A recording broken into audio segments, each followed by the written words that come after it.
سلام مرسی از برنامه خوبتون. از نظر من پیش غذا سوپ جو، غذا اصلی قیم بادمجونه و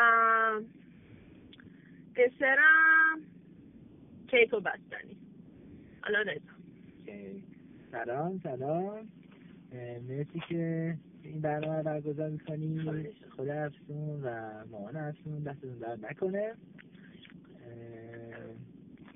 باید خیلی ساده نمیشه گفت، ولی به نظرم پیش غذا سوپ سبزی، بعدش غذای اصلیمون لازانیا، بعدش چی بود؟ دسرمونم فکر میکنم مثلا کیک و بستنی یا یه همچین چیزایی دیگه. شبیه من گفتی یه چیز دیگه بود. کیک و بستنی خوبی؟ خب باشه چنج بکنیم. چیز پاناکوتا با صوص زعفرانی زعفران چرخیز مشهد. دوباره ممنون از برنامه خوبتون.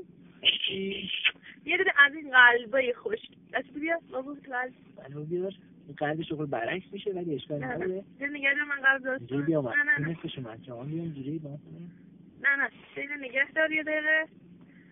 خب یه قلب خوشگل برات میرم. کجاش قلبه خود الان دل میشه قرض. بیاین اشتباهی کردم.